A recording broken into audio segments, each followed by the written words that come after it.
Hello, welcome back to ಉತ್ತರ ಕರ್ನಾಟಕದ ರಾಣಿ YouTube channel. ಇಲ್ಲಿ ನೋಡಿ, ನಾನು ಒಂದು ಸ್ವಲ್ಪ ಜೋಳದ ಹಿಟ್ಟನ್ನ ತೊಗೊಂಡಿದ್ದೀನಿ.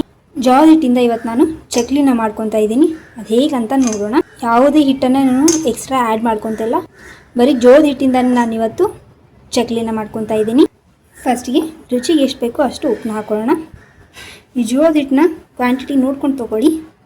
ಸ್ವಲ್ಪ ಅರಿಶಿನ ಹಾಕ್ಕೊತಾ ಇದ್ದೀನಿ, ಸ್ವಲ್ಪ ಖಾರನ ಹಾಕ್ಕೊತಾ ಇದ್ದೀನಿ. ಇವಾಗ ಇದಕ್ಕೆ ಸ್ವಲ್ಪ ಎಳ್ಳು. ನಾರ್ಮಲ್ ಆಗಿ ನಾವು ಅಕ್ಕಿ ಹಿಟ್ಟಿಂದ ಅಥವಾ ಪುಟಾಣಿಯಿಂದ, ಅವಲಕ್ಕಿಯಿಂದ, ಹೆಸರುಬೇಳೆಯಿಂದ ಮಾಡ್ಕೊತೀವಲ್ಲ, ಈ ಥರ ಇವಾಗ ಒಂದು ಸ್ವಲ್ಪ ಡಿಫ್ರೆಂಟಾಗಿ ನಾವು ಜೋಳದ ಹಿಟ್ಟಿಂದ ಮಾಡ್ಕೊಳ್ಳೋಣ. ಇಲ್ಲಿ ನೋಡಿ, ಅಜ್ವಾಯಿನ ನಾನು ತಿಕ್ಕಿ ಹಾಕ್ಕೊಂಡಿದ್ದೀನಿ, ಫ್ಲೇವರ್ ಚೆನ್ನಾಗಿ ಬಿಡುತ್ತೆ ಅಂತ. ನಾನು ಆವಾಗಲೇ ಸೈಡ್ಗೆ ಒಂದು ಸ್ವಲ್ಪ ಬಿಸಿನೀರನ್ನ ಇಟ್ಕೊಂಡಿದ್ದೆ. ಹಾಗೆ ಸೈಡಲ್ಲೂ ಕೂಡ ಒಂದು ಸ್ವಲ್ಪ ಎಣ್ಣೆನ ಬಿಸಿ ಇಟ್ಕೊಂಡಿದ್ದೀನಿ. ಇದನ್ನು ಚೆನ್ನಾಗಿ ಮಿಕ್ಸ್ ಮಾಡಿಕೊಂಡು ಒಂದು ಸೌಟಷ್ಟು ನಾನಿಲ್ಲಿ ಎಣ್ಣೆನ ಹಾಕ್ಕೊಂಡಿದ್ದೀನಿ.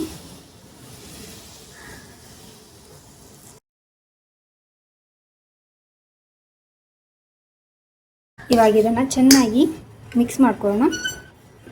ನೀವು ನಾರ್ಮಲಾಗಿ ಎಣ್ಣೆ ಹಾಕೋತಿರಲ್ವ, ಅದಕ್ಕಿಂತ 1-2 ಸ್ಪೂನಷ್ಟು ಜಾಸ್ತಿ ಹಾಕ್ಕೊಳ್ಳಿ.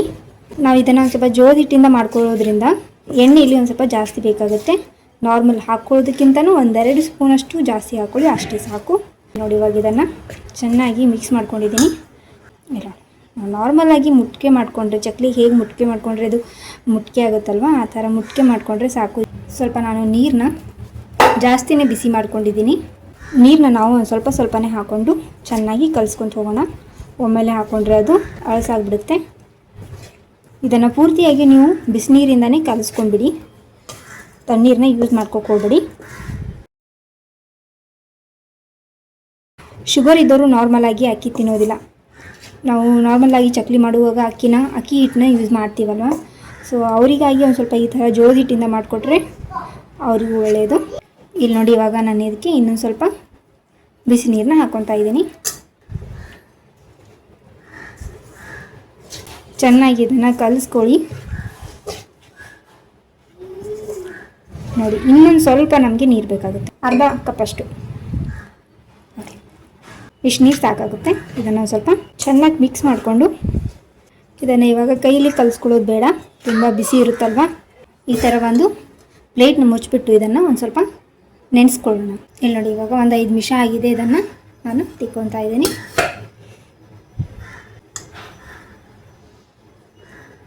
ಇದನ್ನು ಚೆನ್ನಾಗಿ ನಾವು ಕಲಿಸ್ಕೊಂಡು ಬರೋಣ.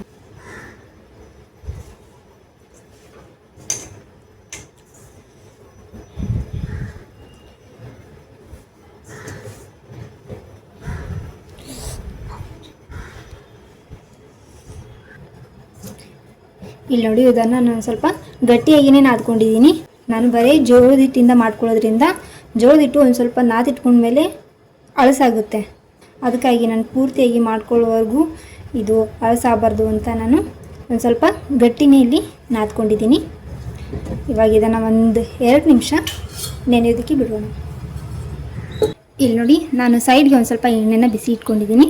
ಇದು ಬಿಸಿ ಆಗೋವರೆಗೂ ಇಲ್ಲಿ ನೋಡಿ, ನಾನು ಚಕ್ಲಿ ಮಾಡೋ ಪಾತ್ರೆನ ತೊಗೊಂಡು ಅದಕ್ಕೆ ಒಂದು ಸ್ವಲ್ಪ ಎಣ್ಣೆನ ಸವರ್ಕೊತಾ ಇದ್ದೀನಿ.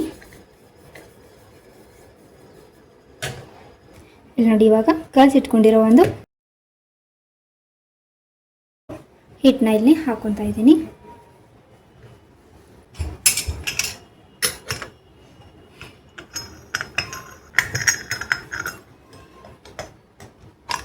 ಇಲ್ಲಿ ನೋಡಿ, ಇವಾಗ ಇದನ್ನು ಚಕ್ಲಿ ಥರ ಒತ್ಕೊಂಡು ಬರೋಣ.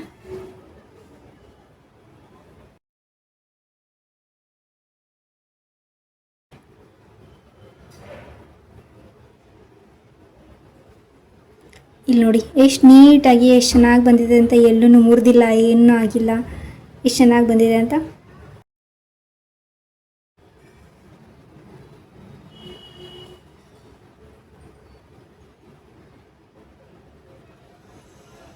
ಜಾಸ್ತಿ ಏನೂ ಇಂಗ್ರೀಡಿಯೆಂಟ್ಸ್ ಇಲ್ಲದೇ ಮನೇಲಿರೋ ಬರೀ ಜೋಳದ ಹಿಟ್ಟಿಂದ ಇಷ್ಟು ಚೆನ್ನಾಗಿ ಚಕ್ಲಿ ಮಾಡ್ಕೊಳ್ಬೋದು ಅಂತ. ಎಲ್ಲನೂ ಇದನ್ನು ಇದೇ ರೀತಿಯಾಗಿ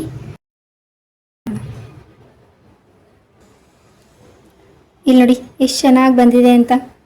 ಪೂರ್ತಿಯಾಗಿ ಮೇಲ್ಗಡೆನೂ ಕೂಡ ತುಂಬಾ ಚೆನ್ನಾಗಿ ಮುಳ್ಳು ಕೂಡ ಬಂದಿದೆ. ನಾವು ಸೈಡಲ್ಲಿ ಆವಾಗಲೇ ಎಣ್ಣೆ ಕಾಯಕ್ಕಿಟ್ಟಿದ್ವಲ್ಲ, ಇದು ಎಣ್ಣೆ ಕೂಡ ಕಾದಿದೆ. ಇವಾಗ ಇದನ್ನು ಕರ್ಕೊಂಡು ಬರೋಣ. ಇವಾಗ ಎಣ್ಣೆ ಕಾದಿದೋ ಇಲ್ವೋ ಒಂದು ಸ್ವಲ್ಪ ಚೆಕ್ ಮಾಡ್ಕೊಳ್ಳೋಣ. ಇಲ್ಲಿ ನೋಡಿ ಪೂರ್ತಿಯಾಗಿ ಎಣ್ಣೆ ಕಾದಿದೆ. ಇವಾಗ ಒಂದೊಂದಾಗಿ ಹಾಕೋತ ಹೋಗೋಣ.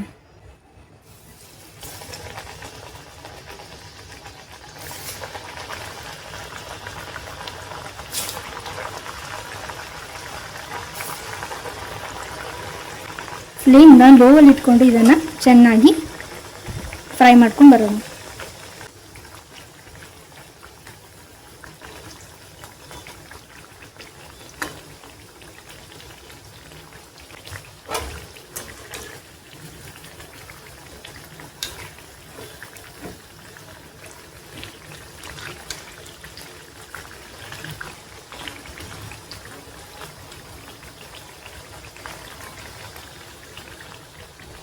ಇಲ್ಲಿ ನೋಡಿ ಎಷ್ಟು ಚೆನ್ನಾಗಿ ಬಂದಿದೆ ಅಂತ. ಒಂದೂ ಕೂಡ ಎಲ್ಲಿನೂ ಮುರಿದಿಲ್ಲ, ನೀಟಾಗಿ ಬಂದಿದೆ ಇದು. ಇವಾಗ ಇದಾಗಿದೆ. ಇವಾಗ ಇದನ್ನು ತೆಕ್ಕೊಳ್ಳೋಣ. ಮತ್ತು ಎಣ್ಣೆ ಕಾದ್ಮೇಲೆ ನಾನಿಲ್ಲಿ ಹಾಕೊತಾ ಇದ್ದೀನಿ. ಈ ಥರ ನೀವು ಮಾಡ್ಕೊಂಡು ಇಟ್ಕೊಂಡ್ರೆ ಮಕ್ಕಳು ಯಾವಾಗಾದರೂ ಸ್ಕೂಲಿಂದ ಬಂದಾಗ ಹಶು ಅಂತ ಅಂದಾಗ ನೀವು ಬೇಗನೆ ಇದನ್ನು ತೆಕ್ಕೊಡ್ಬೋದು. ಚಿಪ್ಸ್ ಅದು ಏನಾದರೂ ಕೊಡೋ ಬದಲು ಈ ಥರ ಮಾಡಿಕೊಟ್ರೆ ನೀವು ಅವರಿಗೂ ಕೂಡ ಹೆಲ್ದಿ. ನೋಡಿ ಎಷ್ಟು ಗರಿ ಗರಿಯಾಗಿ ಎಷ್ಟು ಚೆನ್ನಾಗಿ ಬಂದಿದೆ ಅಂತ.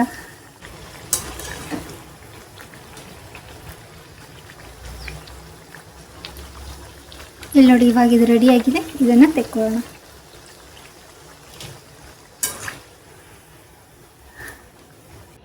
ನೋಡಿದ್ರಲ್ಲ ನಾ ಯಾವ ರೀತಿಯಾಗಿ ಜೋಳದ ಹಿಟ್ಟಿನಿಂದ ಇಷ್ಟು ಚೆನ್ನಾಗಿ ಚಕ್ಲಿನ ಮಾಡ್ಕೊಂಡು ಬಂದಿದ್ದೀನಿ ಅಂತ ನೀವು ನೋಡ್ಬೋದು.